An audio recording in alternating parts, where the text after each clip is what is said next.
Good evening friends, thoughts of জাস্টিমাতে সবাইকে স্বাগতম। সন্দীপ ঘোষের ফাঁসিও হয়ে যেতে পারে। সন্দীপ ঘোষের এগেনস্টে এমন এমন সমস্ত প্রমাণ, তথ্য প্রমাণ সব চলে আসছে। সন্দীপ ঘোষের ফাঁসি হলেও হয়ে যেতে পারে। সঞ্জয়ের ফাঁসি, সন্দীপের ফাঁসি, justice for RG Kar, justice for Paschimbanga, justice for আমাদের তিলোত্তমা, জাস্টিস ফর সাধারণ নাগরিক।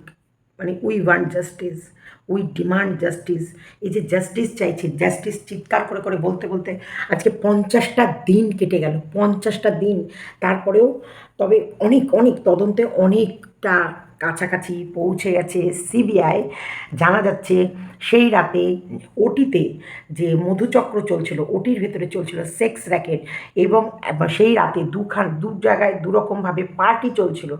মানে দুটো দল ভাগ হয়েছিল, পিজিটিদের, ডাক্তারদের, এরকম সকলে মিলে পার্টি চলছিল। সেই পার্টিতে তিলোত্তমারও ইনভাইট ছিল, কিন্তু তিলোত্তমা এই নোংরামি বা এই উচ্ছৃঙ্খলতা এইগুলো পছন্দ করছিল না।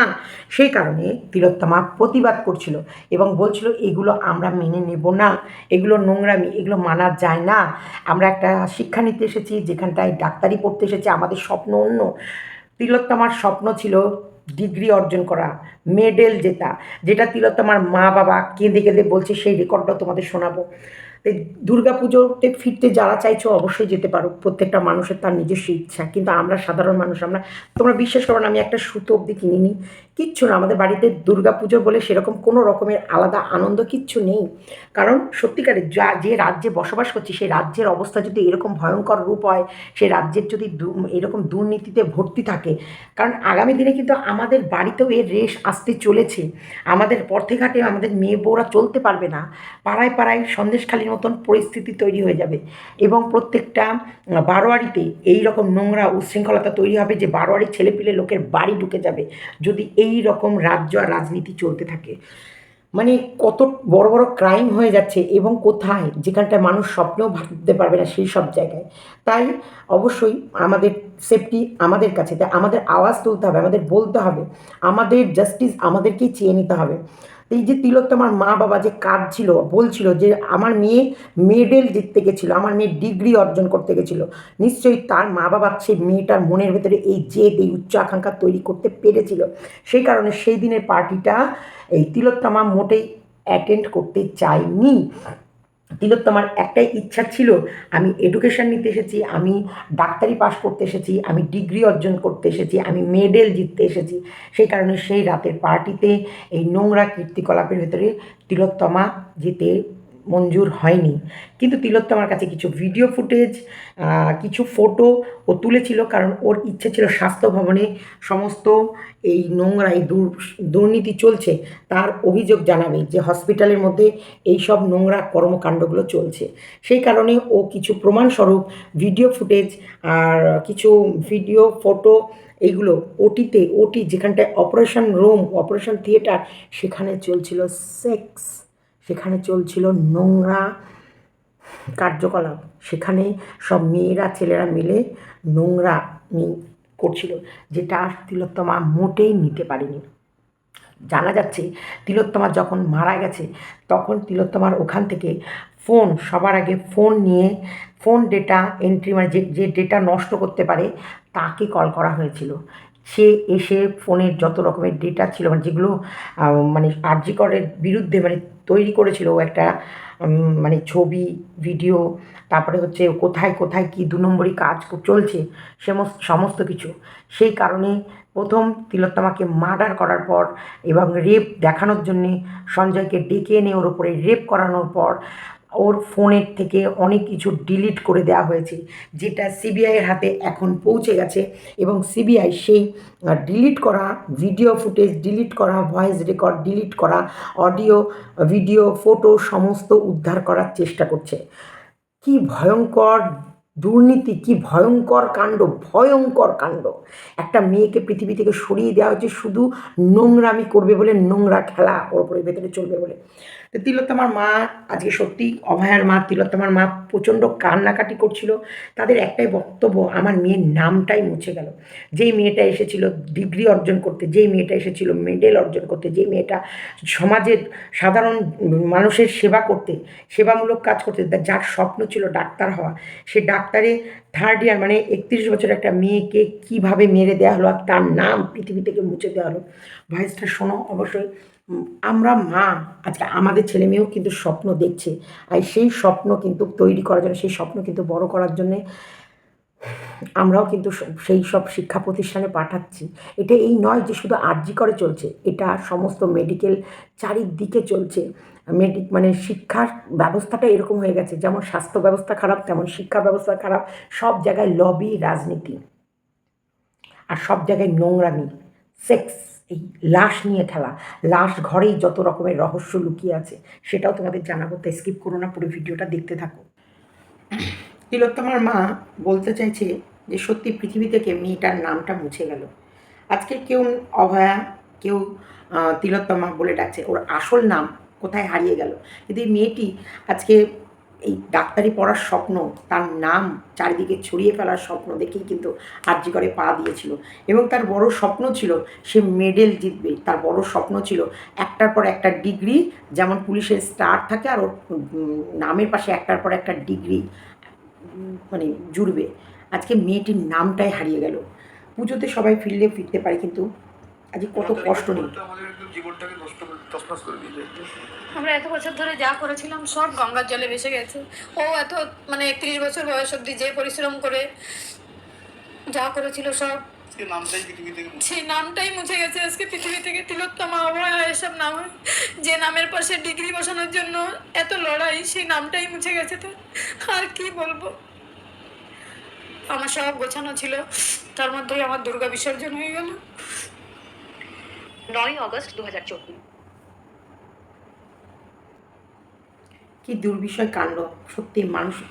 9 অগস্ট 2024 কলকাতার আরজিকর হাসপাতালে ধর্ষিতা ও খুন হন ওই হাসপাতালেরই তরুণী চিকিৎসক।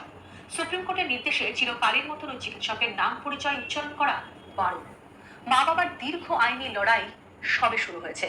যে মেয়েকে ঘিরে আবর্তিত হচ্ছিল এক মধ্যবিত্ত বাবা মায়ের জীবন, স্বপ্নের পর স্বপ্ন বুনছিলেন যে মেধাবী মেয়েকে ঘিরে, এখন ফাঁকা বাড়িতে শুধু সেই মেয়েরই ফেলে রেখে যাওয়া টুকরো চিহ্ন। আপনি তো রত্নগর্ভা স্কুলে যখন উচ্চ মাধ্যমিকে ফার্স্ট হয়েছে, মাধ্যমিকে সেকেন্ড হয়েছিল, প্রাইজ পেয়েছে, তখন তো বলেছে এগুলো। তখন আমরা টালির বাড়িতে থাকতাম, ও টালির ঘরে থেকেই ও ডাক্তার হওয়ার স্বপ্ন দেখেছিল। এবং স্কুলে যখন ও মানে আমিই পড়াতাম ওকে, ক্লাস 8 অব্দি আমিই পড়িয়েছি। আমাদের অত সামর্থ্য ছিল না মানে ওকে অত টিচার দেওয়ার। তার মধ্যেও ও যে মাধ্যমিকে এত ভালো রেজাল্ট করবে তা আমরা ভাবতেই পারিনি। একটা মাত্র টিচারের কাছে ও তখন পড়তো। তারপরে 11-12 আমরা চেষ্টা করেছি এবং স্কুল থেকে বারবার ডেকে বলতেন যে ও পড়াশোনা সায়েন্স গ্রুপে এত ভালো, আপনারা খেয়াল রাখবেন। তখন 11-12 আমরা চেষ্টা করেছি, আর বাকিটা আমার মেয়ে প্রচণ্ড লড়াই করেছে। কি মানে অভাবের সঙ্গে কি সব কিছুর সঙ্গে। এই যে 31 বছর বয়স এসে চলে গেল, সে লড়াই করতে করতেই চলে গেল।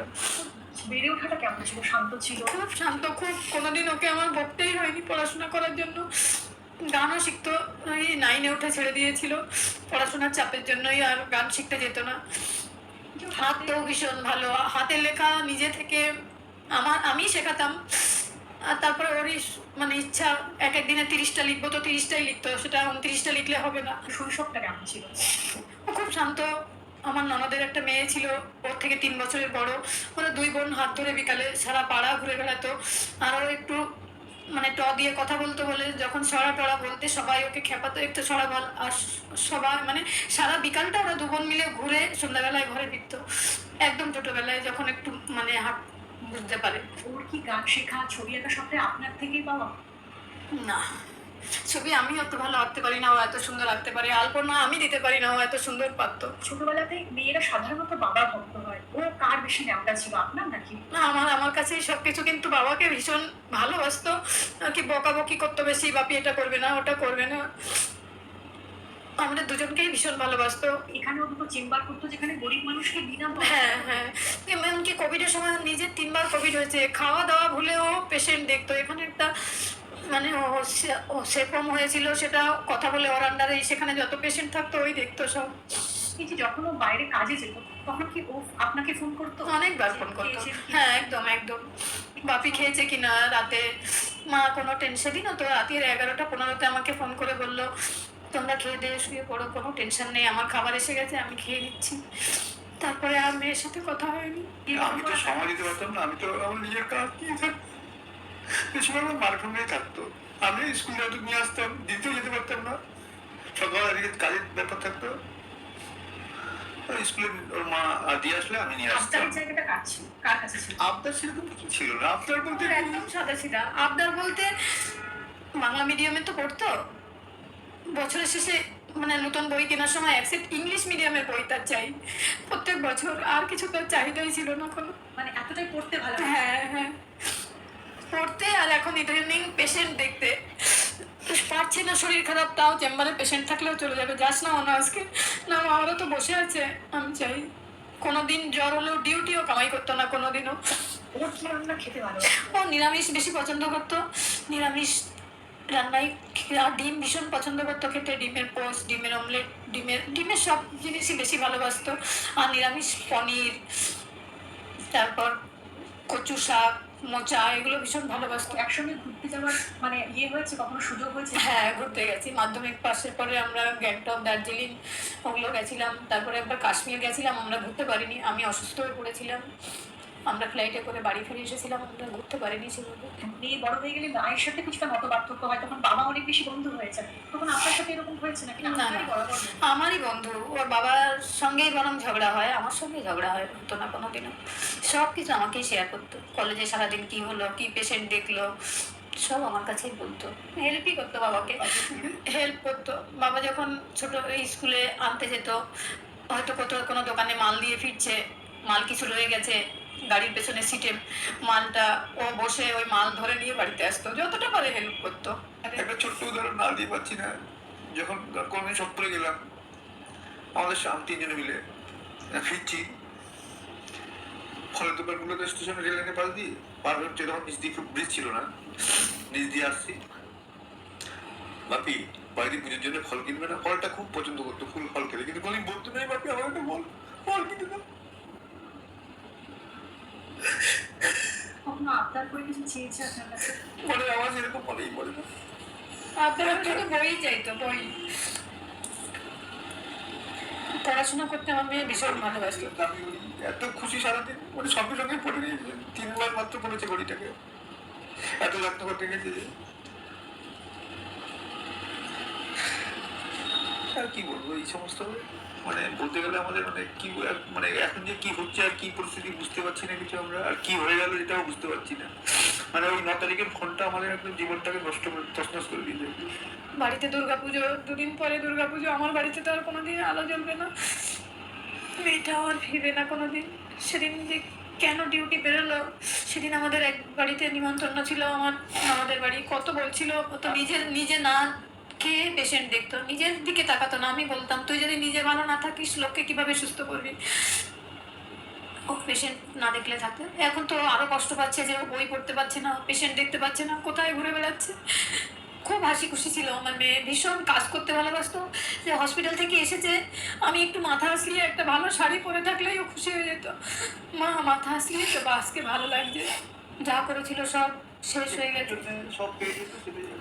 ওর সব থেকে ইচ্ছা ছিল, মা আমি তো অনেক বড় ডাক্তার হবো বলো, আমি যে এই যে প্রেসক্রিপশন লিখি, পেশেন্টের যা মানে বলি যে এটা এটা করতে হবে, রিপোর্ট ঠিক সেগুলোই বেরোয়, তাহলে আমি অনেক বড় ডাক্তার হবো বলো মা। হ্যাঁ, তো তুই তো অনেক পড়াশোনা করিস, কেন হবি না?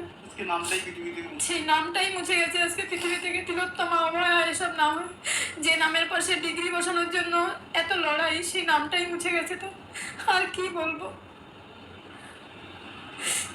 আগে বলতাম ওকে, তুই আরজি করে পেলে খুব ভালো হবে, আমাদের সামনে দিয়ে বাস যায়, ওখানেই একটা বাসেই তুই চলে যেতে পারবি, সেখানেই যে আমার মেয়েটা শেষ হয়ে যাবে, আমি বুঝতে পারিনি।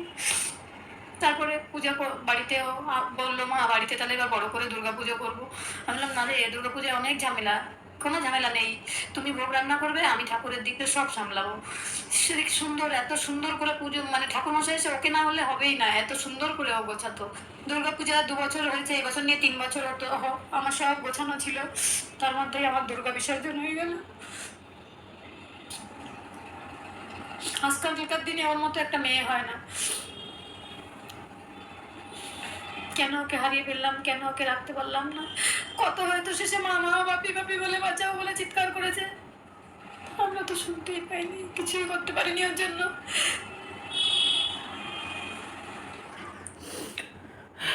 এই নৃশংসতা, এই বর্বরতা মানুষগুলোর, সত্যি ভালো মানুষের ভীষণ কষ্ট। ভালো মানুষের পেছনে ভীষণ মানুষ শত্রু থাকে। ভালো মানুষকে টিকতে দেয় না সমাজ, ভালো মানুষকে কখনো ভালোভাবে বাঁচতে দেয় না। আমি কতটা কষ্ট হচ্ছে যে বলে বোঝাতে পারবো না। একটা মেয়েকে সত্যি যখন ওর উপরে অত্যাচার হচ্ছে, ওর মা বাবাকেও কতবার ডাকছে না, বাঁচাও মা, বাঁচাও মা, বাঁচাও। কীভাবে ও ছুটে বেরিয়েছে, প্রাণটা বাঁচানোর চেষ্টা করেছে। আজকে ওর ভেতরে কত শক্তি, যে মেয়েটা একটা দুর্গাপুজোর সমস্ত অ্যারেঞ্জমেন্ট নিজে নিজে করছে সমস্ত, এবং নিজেকে কোভিড হওয়া সত্ত্বেও 3-3বার নিজের কোভিড হয়ে যাওয়ার পরেও পেশেন্ট দেখার জন্য দৌড়ে বেরিয়েছে। তবে কতটা এনার্জি ওর ভেতরে, কতটা এনার্জি। নিরামিষ খেতে ভালোবাসতো, ডিম খেতে ভালোবাসতো। সেই মেয়েটাকে যখন এই 4-5 জন হিংস্র মানুষগুলো, হিংস্র জন্তু জানোয়ারগুলো ওকে চেপে ধরেছিল, তখন ও বাঁচার জন্য কতটা লড়াই করেছিল বলো তো। আজকে ওই জায়গাটায় নিজেদের সন্তানকে একবার রেখে দেখে ভাবো, আমরা কোন রাজ্যে বাস করছি, কোন নৃশংসতার সাথে বাস করছি, কোন বর্বরতার জায়গায় বাস করছি। সত্যি নেওয়া যাচ্ছে না। আমরা এই সন্দীপ ঘোষের ফাঁসি চাই, এই সঞ্জয়ের ফাঁসি চাই। এইরকম যেসব শত্রুরা, যেসব সত্যিও দুর্গা, অভয়া তিলোত্তমা সত্যি দুর্গা, কারণ ও নিজে প্রাণ দিয়ে কত মানুষের মুখোশ খুলে দিয়ে যাচ্ছে। কত মানুষ এই যে এই আরজি করের ভেতরে এই নরখাদকগুলো বসবাস করছিল, সেই নরখাদকগুলোর মুখোশ টেনে টেনে ছিঁড়ে দিয়ে যাচ্ছে। আজকে এই বছর তিলোত্তমাদের বাড়িতে 3 বছর দুর্গাপুজো হতো, 2 বছর হয়েছে, আর 1 বছর। একটা ডাক্তার, বড় ডাক্তার হওয়ার স্বপ্ন। একটা মাকে, একটা মা কত ত্যাগ, কত কষ্ট করার পরে যে ডাক্তারি সার্টিফিকেট, এই ডাক্তার হওয়ার, এই যে ডাক্তার, এই ট্যাগলাইনটা বসাতে একটা মা বাবার তার পেছনে কত ত্যাগ। আজকে যখন বাবাটা বলছে যে ফল খেতে ভালোবাসতো, কিন্তু কোনো সময় চাইতো না, বলতো ঠাকুরের জন্য ফল কিনবা না বাবা। মানে ঠাকুরকে যদি দেওয়া হয়, ওখান থেকে প্রসাদ হয়তো তারপরে ও খেতে পারবে। একটাই চাহিদা। বাংলা মিডিয়ামে পড়তাম, সেই সেম সেট আমাকে ইংলিশ মিডিয়ামেরও কিনে। কতটা পড়াকু মেয়ে, এগুলো ছিল আমাদের দেশের ভবিষ্যৎ, আমাদের সমাজের ভবিষ্যৎ। আমাদের তিলোত্তমার হাতে কত মানুষের প্রাণ বাঁচত, কত মানুষ বেঁচে উঠত, কত মানুষ তিলোত্তমার মতো চনমনে হয়ে হাসতো। আজকে সেই মেয়েটাকে শেষ করে দিল, রহস্যময়ভাবে শেষ করে দিল, যার রহস্য শেষই হতে চাইছে না। ওটিতে চলছিল সেক্স র্যাকেট। ভাবো, অবশ্যই আজকে তিলোত্তমার মায়ের মুখ থেকে যেগুলো আমরা শুনছি, সেখানে কোথাও আরজি করের যে সন্দীপ ঘোষ, সঞ্জয় বা অন্যান্য নরখাদকগুলো যে কাজগুলো করে যেত, তার সাথে কোথাও তিলোত্তমার ম্যাচ আসছে। ওর একটাই স্বপ্ন, মা আমি বড় ডাক্তার হব না, মা বলো আমি যা যা প্রেসক্রিপশন করছি বা যা যা রিপোর্ট করতে বলছি, সেই রিপোর্ট এগুলোই একদম সেই যা আশঙ্কা করছি সেগুলোই দাঁড়াচ্ছে, তাহলে ঠিক আমি একটা ভালো ডাক্তার হবো, তাই না মা? কটা বাচ্চা বলো তো আজকাল সত্যি মায়ের কাছে এগুলো বলে? আজকালকার মা বাবারা লাখ লাখ টাকা বাচ্চাদের উড়িয়ে দেয় বাচ্চাদের পিছনে, যদি একটু ভালো কিছু হয়, যদি একটু ভালো নাম্বার পায়। ভালো মানুষগুলোকেই ভগবান তুমি নিয়ে নাও, ভালো মানুষগুলোকেই তোমার দরবারে দরকার, ভালো মানুষগুলোকেই তোমার রাজত্বে তুমি এদেরকে ডেকে নাও। নরখাদকগুলো এই সমাজের কলঙ্কগুলোকে কেন নিয়ে নিচ্ছ না ভগবান? কেন নিচ্ছ না কলঙ্কগুলোকে? দেখতে দেখতে মহালয়া চলে আসছে। আজকে শুক্রবার, শনি, রবি, সোম, মঙ্গল, বুধ, দেখতে দেখতে মহালয়ার কাছে। এই সত্যি মহালয়া কি হবে সত্যি একটা শোনো আমাদের মেয়েটাকে আর ফিরিয়ে দিতে পারবেন? দেশের মানুষ যদি ভাবে যে উৎসবে ফিরবে ফিরবে, কিন্তু দেশের মানুষ তো আমার মেয়েটাকে নিজের পরিবারের মেয়ে ভাবছে। তারা যদি পারে ফিরতে, আমার কিছুই বলার নেই। তবে আমার ঘরেও দুর্গাপুজো হতো, আমার মেয়ে নিজে করতো, সেটা তো আমার বাড়িতে তো কোনোদিন আর দুর্গাপুজোর আলো জ্বলবে না। ওনার কাছে আমার প্রমাণ আছে, উনি দিতে পারবে প্রমাণ যে বাড়ির লোক ক্ষতিপূরণ চেয়েছে। মুখ্যমন্ত্রী মিথ্যে কথা বলছেন, উনি তো বলছেন পরিবার টাকা চেয়েছিল, কখনো চাইনি। দেখুন, সুপ্রিম কোর্টের কি বিবৃতি সব আমরা শুনেছি, আপনাদের মিডিয়ার মাধ্যমেই আমরা সব জেনেছি, সেটা বিচারাধীন বিষয়, ওটা নিয়ে কিছু বলবো না। কিন্তু ওনার যে বক্তব্য আজকে উনি রেখেছেন টাকা নিয়ে উনি তো বাবা মাকে ঘরে ঢুকে কথা বলেছেন। বাবা মা বেরিয়ে যাওয়ার পর তারা তো বাইরে এসে বলেছেন যে কোনো রকম ক্ষতিপূরণের দাবি পরিবার চায় না। উনি প্রপোজাল দিয়েছিলেন কম্পেনসেশন একটা পায়, যেহেতু অন ডিউটি ডক্টর ছিলেন, তাই তখন আমার দাদা দিদি যারা ছিলেন তারা বলেছেন যে হ্যাঁ নেব ম্যাডাম, কিন্তু যেদিনকে আমার মেয়ে সুবিচার পাবে সেদিনকে আমি নিজে গিয়ে আপনার দপ্তর থেকে নিয়ে আসবো। বরং উনি বলেছিলেন আপনার মেয়ে তো একটা পাবে, ওটা দিয়ে মেয়ের স্মৃতির জন্য কিছু বানিয়ে রাখবেন। আমি বলেছিলাম দিদি তখনই নেব যখন আমার মেয়ে বিচার পাবে এবং দোষীদের সাজা হবে, তখন আমি নিজে গিয়ে আপনার দপ্তর থেকে নিয়ে আসবো। আমার ঘরের প্রদীপ নিভে গেছে, আমি কি করে মানুষকে বলবো উৎসবে ফিরতে বলুন? 1 মাস হয়ে গেছে। যদি মুখ্যমন্ত্রীর ফ্যামিলিতে এরকম ঘটনা ঘটতো, উনি কি পারতেন এটা বলতে? নিশ্চয়ই পারতেন না। আপনি যে বলছেন যে ক্ষতিপূরণ বাড়ির লোক চেয়েছে, পরিবার চেয়েছে, ওনার কাছে কোনো প্রমাণ আছে, উনি দিতে পারবে প্রমাণ যে বাড়ির লোক ক্ষতিপূরণ চেয়েছে? তাহলে কেন পাল্টা প্রশ্ন করছে, কেন পরিবারকে চাপে রাখছে? উনি বারবার মিথ্যা কথা বলছিল কেন, কিসের জন্য এগুলো? উনি নিজেই বলছেন, উনি নিজেই তো বলছেন করে। উনি মানে দিদি যে মাননীয় মুখ্যমন্ত্রী তিনি।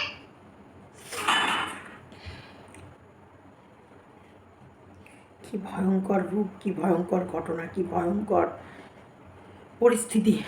সত্যি আমরা হাঁপিয়ে উঠছি এর ভেতর থেকে এই রহস্য উন্মোচন করতে করতে।